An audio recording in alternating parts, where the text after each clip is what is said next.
भारतीय संस्कृति की दृष्टि से देखें तो संघर्षों के सोपानों पर चढ़कर सफलता प्राप्त करने वाले युवा कहलाते हैं। लाखों वर्षों तक कोयला घिसा जाता है तो हीरा बन पाता है, भट्टी में सोना तपा जाता है तो कुंदन बन पाता है, प्रकृति के प्रतिरोधों को सह सकने वाला बीज वृक्ष बन पाता है और धाराओं को चीरने वाला तैराक बन पाता है। जितनी भी परिभाषाएं हैं, जितने भी उदाहरण हैं, वो सारे के सारे युवा व्यक्तित्व के, युवा सोच के, युवा चिंतन के उदाहरण हैं। संघर्षों को सौभाग्य की तरह वर्ण करने वाले युवा कहलाते हैं, क्योंकि हमारे देश में युवा उम्र से नहीं दृष्टिकोण से तौले जाते हैं। हमारा देश अद्भुत देश, जिनका जीवन ठहर गया है, जिनका उत्साह ठंडा पड़ गया है, जिनके अंदर क्रांति की संभावनाएं जन्म नहीं लेती, जिनके मन में समाज को बदलने की, संस्कृति को उठाने की, राष्ट्र को बढ़ाने की सोच करवटें नहीं बदलती, जिनकी रगों में उमंग का, उत्साह का, उल्लास का उबाला नहीं आता, जिनके हृदय में दुखियों को, पीड़ितों को देखकर दया नहीं आती, करुणा नहीं आती, वो 18 के हों, 20 के हों, 22 के हों, फर्क नहीं पड़ता, उनका यौवन चला गया है, जवानी खो चुके हैं, वो लोग बूढ़े हो चुके हैं। और वहीं पर यदि व्यक्ति 60 का है, 80 का है, 90 का है, 120 का है, यदि उसके मन में राष्ट्र के निर्माण की, संस्कृति के उत्थान की, यौगिक उत्कर्ष की बात आती है, तो हमारी दृष्टि में युवा है, क्योंकि हमारा देश उमंग से, उत्साह से, उल्लास से ओतप्रोत युवाओं का देश। एक ऐसा देश है जहां पर 89 वर्ष की उम्र में गोस्वामी तुलसीदास रामचरितमानस लिखने के लिए बैठते हैं। एक ऐसा देश है जहां पर 120 की उम्र में तैलंग स्वामी दीक्षा ग्रहण करते हैं, 118 की उम्र में नागार्जुन समाधि की यात्रा पर निकलते हैं, और 4 वर्ष के ध्रुव, नचिकेता, प्रहलाद, लिस्ट एकदम इनॉर्मस है, उपमन्यु, दालक, श्वेतकेतु, अष्टावक्र, ये सब जन्म से योग का ज्ञान लेकर के आते हैं। क्योंकि हमारे देश में युवा होने का मतलब उम्र की निर्धारित कैटेगरी में होना नहीं होता। हमारे देश में युवा होने का मतलब राष्ट्र के प्रति, समाज के प्रति, संस्कृति के प्रति सही जज्बे का और सही जोश का होना होता है। और दोस्तों, आज की तारीख में अपना देश, अपना समाज ऐसे युवाओं की तलाश बड़ी शिद्दत से कर रहा है, बड़े दिल से कर रहा है। क्यों? क्योंकि आज की परिस्थितियां बड़ी भीषण और भयावह हैं। कहने को कोई महाभारत का रण नहीं सजा है, कहीं कोई देवासुर संग्राम नहीं हो रहा है, कहीं कोई कुरुक्षेत्र में पांचजन्य नहीं बजा रहा है, कहीं कोई रावण, कहीं कोई दुर्योधन, कहीं कोई महिषासुर त्रिलोक पर कब्जा करके नहीं बैठ गया है। पर आज की तारीख में जो भीषण परिस्थितियां हैं, उसमें देवासुर संग्राम भी इंसान के मन के भीतर है और कुरुक्षेत्र भी इंसान के मन के भीतर है। जितनी चीख चिल्लाहट, जितनी घबराहट, छटपटाहट, हाय हत्या, मारकाट आदमी के मन के भीतर चल रही है, उतनी तो कुरुक्षेत्र के मैदान पर भी नहीं थी।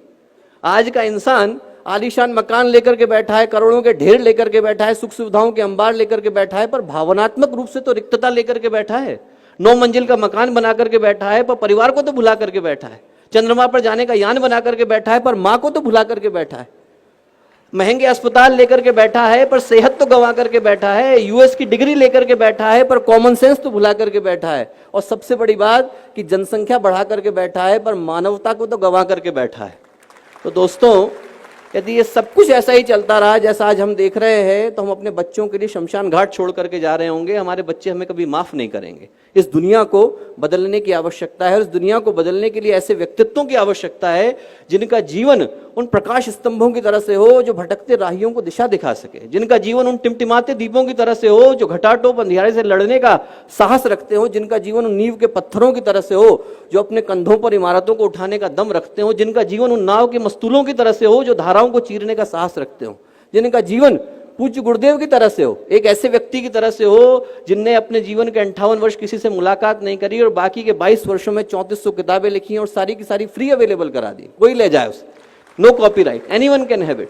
इस तरीके के व्यक्तित्वों की तरह से हो जो लाखों करोड़ों को दिशा दिखाने का साहस रखते हो। मेरी दृष्टि में युवा होने की यही परिभाषा है।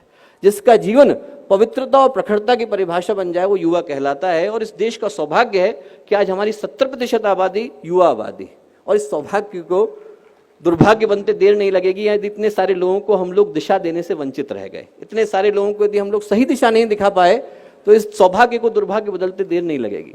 तो दोस्तों, जो युवाओं का यौवन है, उनकी संघर्षों से लड़ने की क्षमता है, वो धारा है। हिंदी में हम लोग कहते हैं दिशा धारा, वो धारा है।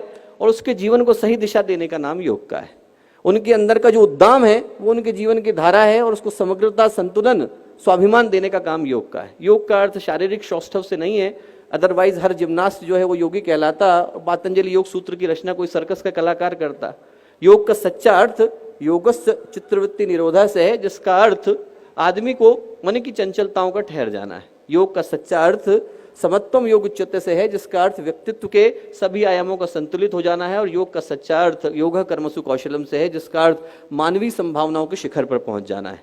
तो जब बात युवा योग की है तो मैं यही प्रार्थना करूंगा कि इस कार्यक्रम की जब परिणति हो, जब हम लोग अंतर्राष्ट्रीय योग दिवस मना रहे हों, तो उसका जो शुभ परिणाम इस रूप में निकल करके आएगा, यदि इस देश को भगत सिंह की तरह के योगी मिलेंगे, सुभाष चंद्र बोस की तरह के योगी मिलेंगे, स्वामी विवेकानंद की तरह के योगी मिलेंगे, उनने योग किया हो न किया हो, यदि उनके मन में भारतीयता की भावना थी, समाज को बदलने की भावना थी, तो मेरी दृष्टि में योगी थे और ऐसे योगी निकल करके आएंगे तो इस देश का, इस समाज का, इस राष्ट्र का भविष्य बिल्कुल नया होगा, नूतन होगा और मंगलकारी होगा। बहुत बहुत शुभकामनाएं, बहुत बहुत धन्यवाद।